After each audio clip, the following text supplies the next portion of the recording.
Hai teman cerita film. Film yang akan saya kupas tuntas adalah Metamorphosis. Metamorphosis adalah film Korea yang mengisahkan tentang sebuah keluarga yang diteror oleh entitas jahat yang memiliki kemampuan untuk berubah bentuk menjadi manusia, yang mana mereka baru saja pindah ke rumah baru di pinggiran kota. Namun, kebahagiaan mereka terganggu oleh serangkaian kejadian aneh dan mengerikan. Langsung saja kita ke alur cerita filmnya. Film ini dibuka dengan pengusiran roh jahat yang dilakukan oleh seorang pastor yang bernama Jung-soo. Gadis yang dirasuki oleh roh jahat itu bernama Ji-eun. Jung-soo memperingatkan anggota keluarga Ji-eun agar tidak ada yang masuk ke dalam kamar ketika upaya pengusiran. Akan tetapi, ibu Ji-eun melanggarnya hingga ritual pengusiran setan itu akhirnya gagal. Sebelum roh jahat menjatuhkan tubuh Ji-eun keluar jendela, dia menggigit tangan Jung-soo dan berjanji akan kembali untuk menghancurkan keluarga Jung-soo. Ritual gagal itu membuat Jung-soo merasa sangat bersalah. Jung-soo dan keluarga kakaknya yang bernama Kang-gu ikut mendapatkan komentar buruk dari orang-orang sekitar. Karena merasa tidak tahan, Kang-gu dan keluarga memilih untuk pindah. Kang-gu memiliki istri yang bernama Mi-sok dan memiliki 3 anak yang bernama Sun-woo, si anak pertama, Hyun-ju, anak kedua, dan 1 putra yang bernama Woo-jin. Di antara anak-anak Kang-gu, Hyun-ju lah yang memiliki sifat yang kurang baik. Hyun-ju tidak menyukai Jung-soo dan dia sangat emosional. Berbeda dengan Sun-woo dan Woo-jin yang malah menyayangi pamannya itu. Pada awalnya, kepindahan itu terasa menyenangkan. Akan tetapi, lama-kelamaan mereka mulai terganggu dengan suara berisik dari tetangganya. Suaranya selalu membangunkan keluarga Kang-gu. Pada pagi hari, setelah Kang-gu pergi berangkat bekerja, terjadilah keributan di rumah itu. Ditemukan bangkai kucing yang terikat di dekat jendela. Hyun-ju yang melihatnya langsung pingsan. Selain itu, Hyun-ju juga sedang tidak enak badan, sehingga Hyun-ju dilarikan di rumah sakit. Sepulang dari rumah sakit, Kang-gu melihat kursi custom milik Woo-jin yang dilindas oleh truk tetangganya hingga hancur. Kang-gu memilih pergi melabrak ke rumah tetangganya itu. Gerbang rumah tetangganya itu tidak dikunci. Alhasil, Kang-gu memutuskan masuk, dan betapa terkejutnya Kang-gu melihat halaman rumah itu, yang mana di sana ada banyak tulang belulang, darah, gambaran aneh di tembok, dan posisinya sangat berantakan. Rumahnya juga tidak dikunci. Ketika Kang-gu masuk, ada bangkai hewan yang tergantung di sana. Kang-gu yang melihat itu pun sangat terkejut. Saat berjalan mundur, pemilik rumah itu muncul dengan ekspresi yang dingin dan tanpa sapaan. Pemilik rumah itu hanya memperhatikan wajah Kang-gu, dan Kang-gu memilih pergi dari sana. Pada malam harinya, suara berisik itu muncul lagi. Kang-gu pun memilih untuk melaporkan kejadian itu ke polisi. Berbeda dengan tadi sore, tetangganya itu terlihat lebih ramah dan menyapa Kang-gu. Selain melaporkan kebisingan itu, Kang-gu juga mengatakan bahwa tetangganya adalah orang yang menggantungkan bangkai kucing di jendela rumahnya. Kang-gu dan polisi akhirnya menggeledah rumah itu. Akan tetapi, kondisi rumah itu juga berbeda dengan kondisi yang dilihat Kang-gu tadi sore. Halaman dan rumahnya terlihat rapi, hanya ada tumpukan kain yang akan dijahit. Dan kebisingan itu berasal dari mesin yang ada di rumah tetangganya. Dan penggeledahan itu pun tidak menghasilkan. Scene berganti kepada Jung-soo. Jung-soo terlihat tinggal di asrama, gereja. Di malam yang sama, Jung-soo juga bermimpi tentang Ji-eun. Roh jahat yang berada di dalam tubuh Ji-eun seolah-olah terus menghantuinya. Di tengah malam di rumah Kang-gu, Hyun-ju terlihat terbangun dari tidurnya karena ada yang menarik selimutnya. Hyun-ju pikir itu adalah adiknya. Tapi tiba-tiba Kang-gu muncul dari belakang dan menarik rambut Hyun-ju. Selain itu, Kang-gu juga menatap Hyun-ju dengan tatapan mesum sambil mengusap rambut Hyun-ju. Setelah Kang-gu pergi, Hyun-ju menangis ketakutan. Keanehan juga terjadi pada pagi hari. Saat ibu menyajikan makanan, ibu memakan makanan itu dengan sangat rakus. Terlihat Woo-jun memuntahkan makanannya karena merasakan makanan itu sangat asin dan tidak enak. Ibu yang mendengar itu terlihat marah dan memaksa Woo-jun untuk makan. Dia membuat anaknya sangat ketakutan sampai menangis. Bahkan ibu juga memaki semua anak-anaknya. Semua anak-anaknya pun terkejut dengan apa yang mereka lihat. Di sisi lain, Jung-soo memutuskan untuk menerima tawaran ke luar negeri. Pimpinan mengatakan Ibu Ji-eun datang dan meminta maaf setelah menyebarkan berita sampai viral. Ibu Ji-eun juga bilang dia telah memaafkan Jung-soo. Malam harinya, Kang-gu mencoba berbicara dengan istrinya setelah kejadian tadi pagi. Akan tetapi istrinya malah kebingungan. Dia bilang tadi pagi dia tidak ada di rumah karena bertemu dengan teman-temannya. Kang-gu pun terheran dan hanya bisa terdiam. Keanehan juga terjadi ketika Sun-woo sedang mandi. Tiba-tiba Hyun-ju datang dan mengatakan hal-hal aneh pada Sun-woo. Sun-woo yang bingung pun mendatangi kamar Hyun-ju untuk meminta penjelasan.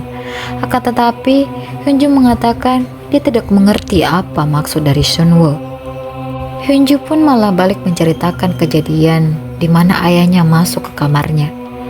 Sun-woo sempat tidak percaya ketika mereka sedang membicarakan itu. Tiba-tiba saja ayahnya muncul. Ayahnya tampak marah. Dia merasa anak-anaknya tidak menghargainya. Ayahnya mengambil sebuah cutter untuk menusuk kedua putrinya. Sun-woo berusaha melindungi Hyun-ju. Akibatnya, dia dilempar ke lantai bawah oleh ayahnya. Sun-woo pun pingsan. Hyun-ju yang dikejar oleh ayahnya berusaha menyelamatkan diri dengan pergi ke dapur. Ayahnya mengejar Hyun-ju dengan sebuah palu di tangannya. Tidak lama setelah itu Sun-woo bangun. Dia berteriak memanggil Hyun-ju. Mendengar teriakan Kang-gu dari lantai bawah, Kang-gu yang sedang menyerang Sun-woo itu pergi ke lantai bawah. Beberapa saat kemudian, ayahnya naik lagi. Sun-woo dan Hyun-ju sangat ketakutan. Tapi anehnya, Kang-gu terlihat kebingungan melihat kenapa ada palu dan kenapa ada kerusakan di pintu kamar. Dan kenapa anaknya terlihat ketakutan saat melihat dirinya. Ibu juga tiba-tiba muncul dan memegang palu. Dia tiba-tiba menyerang Kang-gu dan Hyun-ju. Kang-gu berusaha melindungi Hyun-ju hingga tangannya terluka parah akibat pukulan dari istrinya. Ibu lalu pergi ke kamar Hyun-ju sambil membawa palu itu. Beberapa detik kemudian, ibu muncul dari lantai bawah. Ibu juga terlihat kebingungan dan bertanya apa yang terjadi. Kang-gu yang penasaran pun mengecek kamar Hyun-ju dan terlihat di sana tidak melihat siapapun di sana. Kang-gu pun melaporkan kejadian aneh itu kepada Jung-soo. Kang-gu bilang ada hal aneh dan darurat, jadi Jung-soo harus datang. Sayangnya Jung-soo tidak bisa datang karena Jung-soo harus melakukan misi ke luar negeri. Jung-soo pun dilema. Di sisi lain dia harus pergi, akan tetapi di sisi lain juga dia takut roh jahat mengganggu keluarganya. Kang-gu tidak bisa memangsa Jung-soo dan memilih untuk pasrah dengan keadaan. Tapi ibu marah. Dia berpikir Jung-soo tidak mau membantunya saudaranya sendiri. Ibu dan Hyun-ju pun memutuskan untuk pergi dari rumah itu. Saat mereka akan pergi, Jung-soo tiba-tiba muncul dan mereka pun menceritakan semua kejadian aneh yang terjadi. Ada setiap tiruan setiap orang. Tiruan dan tiruan itu bisa muncul kapanpun dan dimanapun. Jung-soo pun memberikan ide agar mereka semua tidur bersama di ruang tamu. Sebelum tidur, Jung-soo mendatangi rumah tetangga yang mengganggu keluarga Kang-gu. Rumah itu kelihatan menakutkan. Rumah itu tampak seperti yang Kang-gu lihat tempo hari. Dan rumah itu pun kosong. Dan dia pun menemukan sebuah fakta di sana. Ternyata yang dilihat Kang-gu adalah roh jahat yang meniru pemilik rumah itu. Sementara pemilik rumah itu ternyata sudah meninggal akibat ular roh jahat itu. Yang mana ternyata pemilik rumah itu adalah ayah dan ibu Ji-eun. Dan Jung-soo melihat mayat mereka. Saat tidur, Woo-jin pergi ke kamar mandi dan tiruannya pun muncul. Tiruan Woo-jin itu berusaha menusuk Jung-soo, tapi sayang, seolah ada sesuatu yang menghalanginya.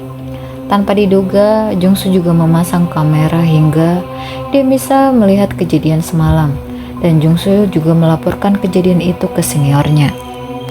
Jung-soo pun meminta bantuan kepada seniornya untuk melakukan pengusiran. Jung-soo juga memperlihatkan hasil rekamannya kepada keluarga Kang-gu. Karena Jungsu harus menjemput seniornya ke bandara, dia menitipkan pesan kepada Kanggo bahwa roh jahat itu kini memasuki Sunwoo. Jungsu menambahkan air suci ke dalam semua minuman. Jungsu juga meminta Kanggo menjaga Sunwoo, jangan sampai Sunwoo keluar rumah. Ketika Jungsu menjemput seniornya di bandara, Jungsu kebingungan karena seniornya bilang dia tidak meminta Jungsu untuk datang menjemputnya.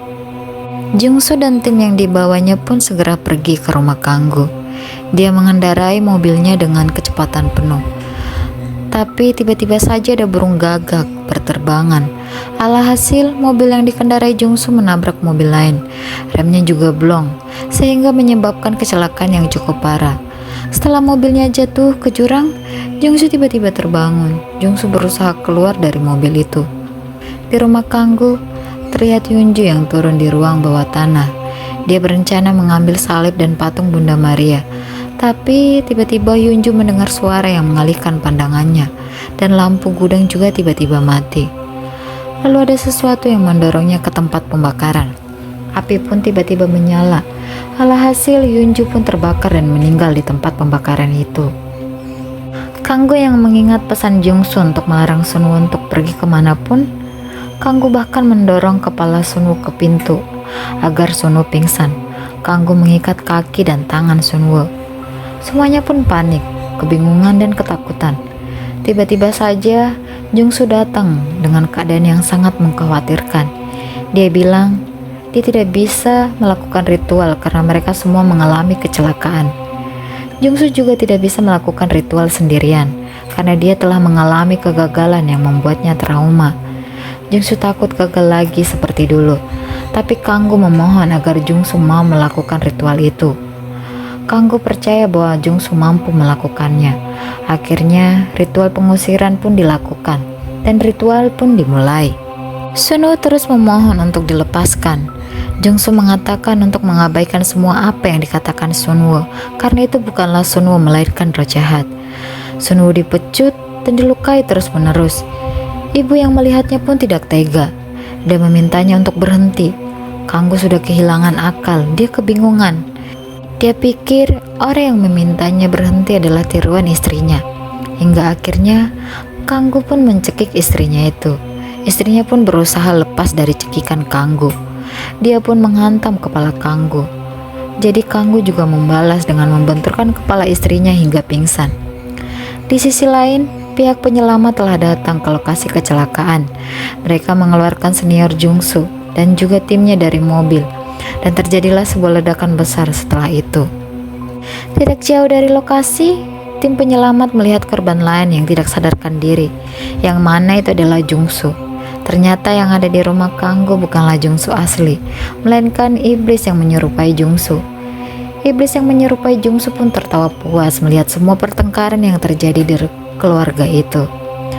Kanggo akhirnya sadar bahwa itu bukanlah Jungsu. Dia pun mulai melawan roh jahat itu, tapi sayang, upaya untuk menyerang gagal. Saat tiruan Jungsu mau membunuh Kanggo, Jungsu yang asli tiba-tiba datang sambil membaca doa, hingga tiruan Jungsu itu menghilang. Hal pertama yang mereka lakukan setelah itu adalah mencari Wojin. Terlihat Wojin yang sangat ketakutan saat melihat Jungsu, karena dia berpikir itu adalah iblis. Jungsu juga menangis melihat tempat pembakaran karena ada Yunju yang sudah meninggal di dalamnya. Sunwoo tiba-tiba muncul. Awalnya Kanggo mengira itu adalah anaknya, tapi setelah Jungsu berdoa, Kanggo akhirnya tahu bahwa itu bukanlah anaknya, melainkan roh jahat yang menyerupai. Kanggo meminta Wojin untuk bersembunyi. Di sini terjadi pertengkaran antara Jungsu dan roh jahat itu. Kanggo yang berusaha membantu Jungsu pun nyaris dibunuh oleh roh jahat itu. Jungsu yang sudah bingung harus melakukan apa, akhirnya dia melakukan cara terakhir dengan Jungsu memasukkan roh jahat itu secara permanen ke dalam tubuhnya. Perhatian roh jahat teralihkan ketika Jungsu membaca doa-doa. Roh itu pun masuk ke dalam tubuh Jungsu. Lalu Jungsu pun menguncinya. Hal terakhir yang Jungsu lakukan yaitu membangunkan Kanggo dan meminta Kanggo untuk menusuknya. Kanggo pun menolaknya, tapi Jungsu menekan tangan Kanggo agar kayu yang dipegangnya menusuk tubuhnya sendiri. Sampai akhirnya darah mengalir. Dalam keadaan sekarat, Jungsu meminta maaf kepada Kanggo sebelum akhirnya meninggal. Roh jahat yang melekat di tubuh Jungsu tidak berpindah kemanapun. Yang kemungkinan besar roh jahat itu pun sudah ikut mati. Kanggu dan Wujin pun pergi untuk menemui ibu dan Sunwoo. Mereka semua menangis sambil berpelukan dan film pun berakhir. Pesan penting yang kita ambil dari Metamorphosis ini adalah kekuatan dan kesatuan keluarga, yang mana di tengah teror yang dialami, keluarga Kang tetap bersatu dan saling mendukung. Dan pesan yang kita ambil juga yaitu menghargai rumah dan sejarahnya. Teror yang dialami keluarga Kang berawal dari rumah yang memiliki sejarah kelam. Dan film ini mengingatkan kita untuk lebih menghargai dan memahami latar belakang tempat tinggal kita, serta berhati-hati dalam memilih tempat untuk tinggal.